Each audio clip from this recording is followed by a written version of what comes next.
Hi viewers, welcome to my channel Shadruchulu by Kiran. ఈరోజు మీతో నేను ఒక వ్లాగ్ షేర్ చేసుకుందాం అనుకుంటున్నానండి. నా ఫుల్ డే అనేది షేర్ చేసుకుందాం అనుకుంటున్నాను. స్టార్టింగ్ నేను ధనుర్మాసం కదా, ముగ్గు అయితే వేశాను. ఆ తర్వాత బ్రేక్ఫాస్ట్ కింద నేను పెరుగులో సగ్గుబియ్యం నానబెట్టేసి బియ్యపిండి రొట్టె అయితే వేశానండి. ఇది చాలా హెల్తీ. కావాల్సిన ఇంగ్రీడియంట్స్ ముందుగా నేను పెరుగులో ఆల్రెడీ సగ్గుబియ్యం నానబెట్టేసుకున్నాను. అలా నానబెట్టుకున్న మిశ్రమము, అలాగే తగినంత బియ్యపిండి అండ్ కొత్తిమీర, సన్నగా తరిగిన కరివేపాకు, కొంచెం జీలకర్ర అండ్ సన్నగా తరిగిన ఆనియన్, అలాగే టేస్ట్కి సరిపడా సాల్ట్ అండ్ టేస్ట్కి సరిపడా పచ్చిమిర్చి. ఇక ప్రాసెస్లోకి వచ్చేస్తే ముందుగా నేను సగ్గుబియ్యం నానపెట్టేశానండి పెరుగులో. మనకి ఇంట్లో కొంచెం పెరుగు మిగులుతూ ఉంటుంది కదా, అది వేస్ట్గా పడేయకుండా ఇలా కనుక మనం చేసుకున్నామంటే హెల్దీ అలాగే టేస్ట్ రెండు బాగుంటాయి. ఇవి మనం ముందుగానే అంటే రేపు మార్నింగ్ మనం చేసుకోవాలంటే ముందు రోజు నైట్ పెరుగులో సగ్గుబియ్యం నానపెట్టి పెట్టేసుకోవాలండి. ఈ మిశ్రమంలో సన్నగా తరిగిన ఆనియన్ ముక్కలు వేసుకోవాలి. ఇది మనం పెరుగున్నప్పుడు కొంచెం సగ్గుబియ్యం నానబెట్టి పెట్టేసి ఫ్రిడ్జ్లో కూడా పెట్టేసుకోవచ్చు. అలాగే టేస్ట్కి సరిపడా పచ్చిమిర్చి ముక్కలు అండ్ సన్నగా తరిగిన కరివేపాకు, కొత్తిమీర అండ్ జీలకర్ర. నేను కరివేపాకు సన్నగా తరిగి వేస్తానండి, ఎందుకంటే ఎవరు తీసేయకుండా ఉంటారు. సో జీలకర్ర వేసుకున్నాను. ఆ తర్వాత టేస్ట్కి సరిపడా సాల్ట్ అనేది వేసుకోవాలి. కొంచెం ఉప్పు పడుతుందండి, ఎందుకంటే పులిసిన మజ్జిగ కాబట్టి మనకి ఉప్పు అనేది కొంచెం పడుతుంది. యాక్చువల్గా నేను ఇక్కడైతే ఇక వాటర్ అనేది ఎక్కువ యాడ్ చేయకుండా జస్ట్ ఆ గిన్నె అయితే కడిగేసి నీళ్లు పోస్తున్నాను. కొంచెం కొంచెం మనం బియ్యపిండి వేసుకుంటూ కలుపుకోవాలన్నమాట. ఇన్ కేస్ అంటే మనకు ఆ సగ్గుబియ్యం మిశ్రమం కొంచెమే ఉంది, తినేవాళ్ళు ఎక్కువ ఉన్నారనుకోండి, కొంచెం వాటర్ యాడ్ చేసుకొని మనం పిండి అనేది కలుపుకోవచ్చు. ఇలా మనం వీక్లీ వన్స్ ఆర్ మంత్లీ ఒక 2-3 టైమ్స్ కనుక మనం ఇలా చేసుకున్నామంటే బాడీ హీట్ ఎక్కువ ఉన్న వాళ్ళకి చాలా మంచిదనమాట. ఎందుకంటే పెరుగు అలాగే సగ్గుబియ్యం రెండూ కూడా మనకి బాడీ చల్లపరుస్తుంది. కాబట్టి ఇలా చేసుకొని తిన్నామంటే చాలా హెల్దీ అండ్ టేస్టీ కూడా. అలాగే నేను ఇక్కడ ఏం చేశాను అంటే ఓన్లీ బియ్యపిండే యూజ్ చేశాను. కావాలి అనుకున్న వాళ్ళు అంటే బియ్యపిండి తక్కువ యూజ్ చేసేవాళ్ళు దీంట్లో సగం బియ్యపిండి వేసుకుంటే సగం జొన్నపిండి కానీ అలాగే రాగి పిండి కానీ కూడా కలుపుకోవచ్చు అనమాట. అది ఇంకా టేస్టీగా ఉంటుంది, స్వీట్నెస్ వస్తుంది, అలాగే హెల్దీ అనమాట. సో నేను ఆ వీడియో కూడా మీకు షేర్ చేస్తానండి. ఇది బ్రేక్ఫాస్ట్ కింద మేము చేసాము. ఇది సన్న మంట మీద కాల్చాలి. చూసారా, ఇలా చక్కగా ముద్దలు చేసేసుకోవచ్చు. ఒక రొట్టె తిన్నామంటే పొట్ట ఫుల్గా దండిగా ఉంటుందండి. సో మనం ముందుగా పెనం పెట్టేసుకొని ఆయిల్ వేసుకోవాలి. కొంచెం ఆయిల్ నేను ఎక్కువే వేస్తానండి, ఎందుకంటే మనం డీప్ ఫ్రై కాదు కదా చేసేది, జస్ట్ పెనం మీద కాలుస్తున్నాం కాబట్టి ఆయిల్ కొంచెం ఉంటే బాగా రోస్ట్ అవుతుంది, అలాగే తినడానికి టేస్టీగా కూడా అనిపిస్తుంది. నేనైతే ఇక్కడ పెనం మీదే ప్రెస్ చేస్తాను. పెనం మీద ప్రెస్ చేయటం కొంచెం భయం అనుకున్న వాళ్ళు ఇలా పెనం మీదే ప్రెస్ చేయాలని ఏం లేదండి. చక్కగా ఒక పాలిథిన్ కవర్ తీసుకొని, మైనప్ కవర్, దాని మీద ప్రెస్ చేసుకొని మనం పెనం మీదకి వేసేసుకోవచ్చు అనమాట. సో ఇలా చేయాలి అంటే కనుక మనం చేతిని తడి చేసుకుంటూ ఇలా ప్రెస్ చేసుకోవచ్చు. ఇలా ప్రెస్ చేసుకున్న తర్వాత మళ్ళీ పైనుంచి కూడా కొంచెం ఆయిల్ అనేది వేసుకొని మనం మూత పెట్టి మీడియం ఫ్లేమ్లో మనం కాల్చుకున్నామంటే చాలా టేస్టీగా క్రిస్పీగా వస్తుంది. సో ఇలా చేసే రోజైతే నేను కొంచెం ముందుగానే ప్రిపేర్ చేస్తానండి, ఎందుకంటే ఇది కొంచెం కాలటం లేట్ అవుతుంది కాబట్టి కొంచెం ముందుగా మనం స్టార్ట్ చేసుకున్నామంటే అందరికీ హడావుడి లేకుండా బ్రేక్ఫాస్ట్ అనేది మనం తీసుకోవచ్చు.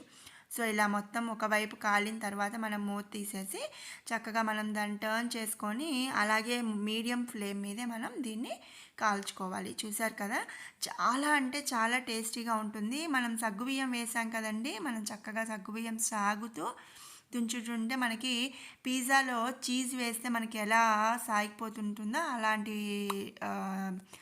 ఎక్స్పీరియన్స్ ఉంటుంది. సో ఇలా మనం దీన్ని చక్కగా ఉల్లి కారంతో అయితే తీసుకోవచ్చు, అలాగే ఏదైనా పచ్చడితో కూడా మనం దీన్ని టేస్ట్ చేయొచ్చు. సో బ్రేక్‌ఫాస్ట్ అయిపోయిన తర్వాత నేనేం చేశా అంటే, చెట్ల కోసం ఒక ఫర్టిలైజర్ తయారు చేస్తున్నా. అదేంటంటే కొబ్బరి మిగిలిపోయిందండి. ఆ కొబ్బరిని వాటర్‌లో పోసేసి ఒక నైట్ అంతా మనం నానబెట్టేసి, ఆ కొబ్బరి నానిపోయిన వాటర్ గనక మనం చెట్లకి ఇచ్చామంటే చాలా హెల్తీ అనమాట. ఇది నేను అప్పుడప్పుడు చేస్తూ ఉంటాను. ఏం లేదండి, మనం ఆర్గానిక్‌గా పండించుకోవాలి అనుకున్నప్పుడు ఇంట్లో ఉన్న వాటితోనే మనం చాలా బాగా మంచి ఫర్టిలైజర్స్ అనేది తయారు చేసుకోవచ్చు. అది నేను పక్కన పెట్టేశాను. ఈలోపు మా హస్బెండ్ ఏం చేశారంటే మార్కెట్‌కి వెళ్ళినప్పుడు ఇవేవో కాయలు తెచ్చారండి. ఇవి సీమ బాదం కాయలంట. యాక్చువల్‌గా ఇది ఒక పెద్దది కాయ ఉంటుంది. దాంట్లో ఇవి ఒక 9-10 వరకు కూడా 15 వరకు ఉంటాయని చెప్పారంట. ఈ గింజలు ఉంటాయండి. అయితే వాళ్ళు ఈ కాయ నుంచి వాళ్ళు మొత్తం గింజలన్నీ తీసేసి సేల్ చేస్తున్నారు. సో ఇది వచ్చేసరికి తేవటానికైతే చాలా బలమని తీసుకొచ్చారండి. వీటిని వలవటానికైతే మేము చాలా కష్టపడ్డాము. ఒక 1 డే అంతా మాకు ఇదే టైం సరిపోయింది. చూసారా ఎంత గట్టిగా ఉంటుందో. మొత్తం 4 లేయర్స్ ఉంటాయండి. నేనైతే ఈ కాయలు చూడటం ఫస్ట్ టైం అనమాట. సో ఫస్ట్ బ్లాక్‌ది ఉంటుంది. తర్వాత బిస్కెట్ కలర్ టైప్‌లో ఉంటుంది. అది కొంచెం పిండిలాగా ఉంటుంది. దాని లోపల మళ్ళీ బ్లాక్‌ది ఒకటి ఉంటుందండి. ఈ 4 లేయర్స్ తీసేసిన తరువాత అప్పుడు ఈ లోపల ఈ గింజ అయితే వస్తుంది. కానీ ఆహ్, ఈ కాయలు తీసుకొస్తే అమ్మో! చాలా కాయలు అనుకున్నాం, కానీ మొత్తం ఒలిస్తే వచ్చిన పప్పు ఒక గిన్నెకి వచ్చినాయండి. కానీ అవన్నీ ఒలవంగా వచ్చిన తొక్కులు మాత్రం ఒక 2 ప్లేట్లకైతే వచ్చినాయి. 1 డే మొత్తం మేము ఫుల్ టైం స్పెండ్ చేస్తే మాకు వచ్చినయి ఏంటంటే ఒక గిన్నె పప్పులు, అలాగే 2 ప్లేట్లు తొక్కలు. ఈ బాదం పప్పు టేస్ట్ బాగుంది, కానీ ఎక్కువైతే తినలేమండి. ఏదో రోజు ఒక 2 పప్పులైతే తినగలుగుతాము. సో చూడండి ఎన్ని వచ్చినాయో. ఒక 2 ప్లేట్లకి ఫుల్లు తొక్కులైతే వచ్చేసినాయి. అండ్ ఒక గిన్నెకి పప్పులైతే వచ్చేసినాయి. సో మా 1 డే మొత్తం ఇలా గడిచిపోయింది. ఇక మధ్యాహ్నం లంచ్లోకి మేము మజ్జిగ పులుసు పెట్టానండి. ఈ మజ్జిగ పులుసులో అన్ని ముక్కలు మనం ఏ ముక్కలైనా వేసుకోవచ్చు. సో నేనైతే ఇక్కడ దొండకాయ, టమాటా, సొరకాయ, పచ్చిమిర్చి వేసి చేశాను. ఇది నేను ఒక వీడియో షేర్ చేస్తాను. గుడికి వెళ్ళొచ్చేటప్పుడు మునగ చెట్టు కనిపించిందండి. ఆ మునగ చెట్టు దగ్గర నేను ఆకు కోసుకొచ్చాను. ఈ మునగాకు మనకి హెల్త్కి చాలా మంచిదనమాట. హెయిర్కి కానీ, స్కిన్కి కానీ, అలాగే గుండెకి కానీ, ప్రతిదానికి కూడా మునగాకు అనేది చాలా మంచిది. చాలా విటమిన్స్ అయితే ఉంటాయి. నేను ఇది కరివేపాకులాగా మనం, అంటే ఎక్కువ దొరకదు కాబట్టి కరివేపాకులాగా మనం వాడుకోవచ్చు. అలాగే మునగాకు కారపొడి కనుక చేసుకొని ప్రతిరోజు ఒక 2 ముద్దలు కనుక మనం ముందు తింటే ఎలాంటి నరాల బలహీనత కానీ, గుండె జబ్బులు కానీ రావంటండి. నేను ఇది ఎక్కువ మాకు అవైలబుల్ ఉండదు కాబట్టి నేను మొత్తం అంతా ఒలిచేసి ఒక బాక్స్లో స్టోర్ చేసుకొని కరివేపాకులాగా ప్రతి కూరలో కూడా నేను ఇది అనేది యూస్ చేస్తాను. సో ఫ్రెష్ ఉన్న ఆకు మనం ఆకు ఒలవాలంటే చాలా కష్టం. దీన్ని కవర్లో పెట్టేసి ఒక నైట్ మనం విడిగా ఉంచేసి కనుక మనం ఆకు తీసామంటే చూడండి మొత్తం దానంతటి అదే చక్కగా రాలిపోతుంది. అంటే చాలామందికి వచ్చే డౌట్ ఏంటంటే ఆ చిన్న చిన్న ఆకులు మనం ఒలవాలి అంటే చాలా టైం పడుతుంది కదా అని. అవసరం లేదండి. ఒక నైట్ అంతా మనం కవర్లో ఉంచేసి ఇలా తీసామంటే 3 వంతుల వరకు కూడా ఆకు మొత్తం రాలిపోతుందండి. ఇంకా ఎక్కడైనా ఒక ఆకు ఉంటే ఆ ఆకు మనం చక్కగా రాలిపేసుకోవచ్చు. మునగాకులో మనకి అరటిపండు నుంచి వచ్చే పొటాషియం కంటే కూడా 15 రెట్ల ఎక్కువ పొటాషియం లభిస్తుందంటండి. అలాగే లేడీస్ కనుక ప్రెగ్నెంట్ అయిన దగ్గర నుంచి మునగాకు ప్రతిరోజు తీసుకుంటే బేబీకి కావాల్సిన కాల్షియం, ఐరన్, అట్లాగే పొటాషియం ప్రతిదీ కూడా మునగాకు నుంచి మనకి లభిస్తుందంట. అట్లాగే మోకాళ్ళ నొప్పులు ఉన్నవాళ్ళు కానీ, షుగర్ ఉన్నవాళ్ళు, బ్లడ్ షుగర్ ఉన్నవాళ్ళు, బీపీ, ఆస్తమా, ప్రతి వాళ్ళు కూడా, హార్ట్ పేషెంట్స్ ఎవరైనా సరే ఈ మునగాకు కనుక నిత్యం తీసుకుంటే ఎన్నో విటమిన్స్ అండ్ హార్మోన్స్ అనేది వస్తున్నాయంట. అండ్ మనం ఎక్కువ దొరకని వాళ్ళు చక్కగా ఇలా మునగాకు ముందు తెచ్చేసుకొని ఇట్లా ఒలిచేసుకొని మనం బాక్స్లో పెట్టుకొని కరివేపాకులాగా కానీ అట్లా మనం కొత్తిమీర ఎలా వేస్తామో అలాగా మనం కూరల్లో వాడుకోవచ్చు. అలా కూడా మాకు దొరకదు అనుకున్న వాళ్ళు ఎప్పుడైనా ఎక్కడికైనా వెళ్ళినప్పుడు దొరికితే తెచ్చుకొని దాన్ని కారపొడి కొట్టుకొని పెట్టుకోవచ్చు. అలాగే ఎక్కువ ఆకు ఉందనుకోండి, ఎండబెట్టేసి పొడి కనుక చేసేసుకొని ఆ పొడి మనం జీరా పొడి, ధనియా పొడి ఎలా వాడుతుంటామండి కూరల్లో వాటిల్లో, అలా ఈ మునగాకు ఎండిపోయే ఆకుల పొడి కూడా మనం వాడుకోవచ్చు. ఇలా ఏదో ఒక రూపేణా మనకి మునగాకు అనేది తీసుకోవటం ముఖ్యమన్నమాట. నేనైతే అప్పుడప్పుడు మునగాకు పప్పు చేస్తాను. ఒక టమాటా అంటే కొంచెం మునగాకు అలాగే ఒక రవ్వ ఒకటి లేదా 2 టమాటా వేసేసి పప్పు చేస్తానండి. చాలా టేస్టీగా ఉంటుంది. అలాగే కరివేపాకు, మునగాకు మనం వార్చి పచ్చడి చేస్తే ఆ ఫ్లేవర్ స్మెల్కే బాగా టెంప్ట్ అయిపోతాం. అట్లాగే మనకి పొట్ట ఫుల్ అయిపోయినా కూడా ఆ కరివేపాకు, మునగాకు పచ్చడి అనేది మనం తీసుకుంటాము. అంత టేస్టీగా ఉంటుంది. మీరు కూడా ట్రై చేయండి. నేను ఇలా మొత్తం ఒక బాక్స్లోకి వేసేసుకుంటాను. ఇది టప్పర్వేర్ బాక్స్ అండి, ఆకుకూరలు స్టోర్ చేసుకోవడానికి అనమాట. నాకు ఈ ఆకు ఒక 15 నుంచి 20 డేస్ వరకు కూడా ఏమీ పాడవకుండా నిల్వ ఉంటుంది. అయితే అన్ని రోజులైతే నా దగ్గర ఈ ఆకు ఉండదు, కానీ అయిపోతుంది. బట్ ఇన్ కేస్ మనం స్టోర్ చేసుకోవాలి అనుకున్నా కూడా ఇలా పచ్చి ఆకు ఒక 20 డేస్ వరకు కూడా మనం ఫ్రిడ్జ్లో స్టోర్ చేసుకోవచ్చు అనమాట. సో మీరు కూడా మ్యాక్సిమం వీలైనంత వరకు మునగాకు ఎక్కువ తీసుకునేలాగా చూసుకోండి. ఎలాంటి హెల్త్ ఇష్యూస్ రావు. ఈ మునగాకు వల్ల 300 రోగాలకి నయం చేసే ఔషధ గుణాలు ఉంటాయని మన పెద్దలు కూడా చెప్తారు. సో ఇలా నేను మునగాకంతా కూడా స్టోర్ చేసుకున్నాను. సరే, ఈవినింగ్ టైం ఏం చేసామంటే బోర్ కొడుతుంది కదా అని జస్ట్ అట్లా వెళ్ళాము. అనుకోకుండా అక్కడ చెట్లు నారు కనిపించిందండి. మనం వదులుతామా చెట్లు అనగానే వెళ్ళిపోయాము. ఎన్ని కలర్స్ చామంతిలో చూసారా, అసలు చాలా బాగుంది. ఈ కలర్ వద్దా ఆ కలర్ కావాలా అన్నట్టు లేకుండా ఒక 5 కలర్స్ అయితే నేను చెట్లు తీసుకొచ్చేసాను. ఇదంతా కూడా ఇవన్నీ వీళ్ళు ఇక్కడ నారు పోస్తారండి. కొంచెం హైట్ పెరిగిన తర్వాత చెట్లుగా తీసేసి మనకి సేల్ చేస్తారనమాట. అన్ని ఊళ్ళు అంటే నర్సరీలకి అలాగే మన అన్ని ఇళ్ళమ్మటి కూడా వస్తుంటాయి. అసలు ఇక్కడ నుంచి రావాలనిపించలేదండి, అంత బాగున్నాయి. చూసారా, ఎల్లో చామంతి, అలాగే తెల్లుపు, మెరూన్, కనకాంబరం కలర్, వైట్, ఇట్లా 5-6 రకాల పైన కలర్స్ అయితే ఉన్నాయి. ఇవి మనకి ఒక్కొక్క చెట్టు వచ్చేసరికి 10 రూపీస్కి వీళ్ళు సేల్ చేస్తారంటండి. ఇవి మ్యాక్స్ ఎక్కువ నర్సరీలకైతే పంపిస్తారంట. అలాగే బెంగళూరు సైడ్ అండ్ ఇళ్ళ వైపు వచ్చినప్పుడు ఒక్కొక్క చెట్టు వచ్చేసరికి 10 రూపీస్కి వీళ్ళు సేల్ చేస్తారంట. సో ఇలా చూడండి, ఇవన్నీ కలర్స్. నేను ఒక 5 కలర్స్ తీసుకొచ్చుకున్నాను. మా ఇంటికి తెచ్చుకున్న 5 కలర్స్ చామంతులు ఇక మనం తేగానే వదిలేస్తామా? వీటిని మనం ప్లాంటింగ్ చేసుకోవాలి కదా, రీప్లాంటింగ్ చేసుకోవాలి కదండి. ఆల్రెడీ నేను ఏం చేస్తా అంటే బకెట్స్కి హోల్స్ పెట్టేసి ఉంచా అనమాట. ఇప్పుడు వీటిలో నేను ఈ చెట్లన్నీ పెట్టేస్తున్నాను.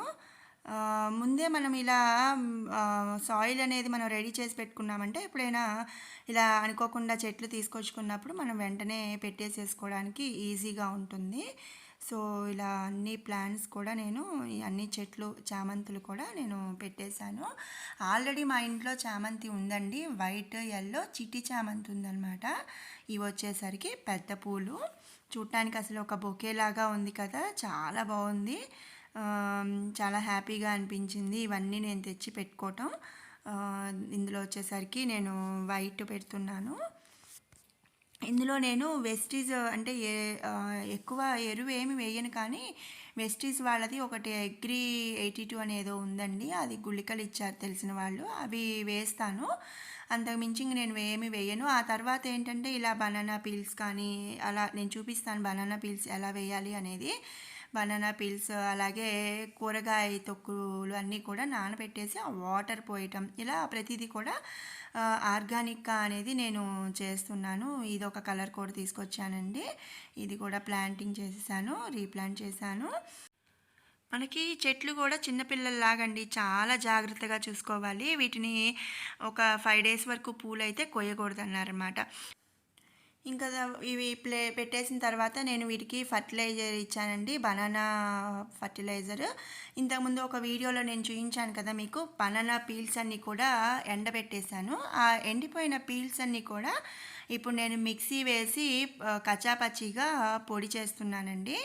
మనం నార్మల్గా బనానాస్ తెచ్చుకొని తింటూ ఉంటాం కదా, ఫ్రూట్స్. ఆ పీల్స్ ఊరికే పడేయకుండా మనం ఇలా కనుక చక్కగా ఎండబెట్టేసి మిక్స్ వేసి మనం చెట్లకు గనక ఇస్తే కావలసినంత పొటాషియం వస్తుందండి. సో ఇలా కచ్చాపచ్చిగా మిక్సీ వేసేయాలి. అయితే నాకు ఈ పౌడర్ మొత్తం సరిపోదు అనిపించింది. అందుకని ఇంతకుముందు నేను ఆల్రెడీ ఏం చేశా అంటే, టీ తాగుతుంటాం కదా, green tea or normal tea, ఆ గ్రీన్ టీ పొడి అంతా కూడా నేను ఎండబెట్టేసేసేదాన్ని. ఈ ఎండిపోయిన గ్రీన్ టీ పొడి ఉంది కదండి, ఈ పొడిలో నేను ఈ బనానా ఫర్టిలైజర్ కూడా మిక్స్ చేశాను. బనానా పీల్ మిక్సర్ ఇదన్నీ కూడా నేను ఇప్పుడు చెట్లకైతే ఇస్తున్నాను. ఎప్పుడైనా మనం ఎలాంటి ఫర్టిలైజర్ మనం చెట్లకి ఇస్తున్నా కూడా సాయిల్ అనేది కొంచెం లూజ్ చేసుకోవాలండి. అలా లూజ్ చేస్తే ఆ ఫర్టిలైజర్ అనేది చెట్లకి బాగా పడుతుంది. అలాగే పాత ఏరు కొంచెం కట్ అయితేనే మనకి కొత్త ఏరు వచ్చి ఆ ఫుడ్ అనేది తీసుకొని బాగా పెరిగే అవకాశం ఉంటుందన్నమాట. చక్కగా ఇలా బనానా ఫర్టిలైజర్ ఇచ్చేస్తున్నాను. ఇలా మనం ఇంట్లో ఉండే వస్తువులేనండి, మనం వృధాగా పడేస్తుంటాం కదా, ఆ కూరగాయ తొక్కులు ఇవన్నీ కూడా మనం కూరగాయ తొక్కులు అవన్నీ వాటర్లో నానబెట్టేసి ఆ వాటర్ ఇచ్చినా కూడా చాలా బలము. ఇలా మనం ఆర్గానిక్గా పండించుకుంటే కనుక మనకి కావాల్సినంత ఫ్రెష్ ఎయిర్ వస్తుంది. అలాగే చాలా అంటే పీస్ఫుల్గా ఉంటుంది. నాకు గార్డెనింగ్ అంటే చాలా ఇష్టం కాబట్టి ఇలాంటి చిన్న చిన్న టిప్స్తో నేను గార్డెనింగ్ అనేది చేసుకుంటున్నాను. మీకు కూడా నేను టిప్స్ అనేది షేర్ చేస్తాను, చూడండి.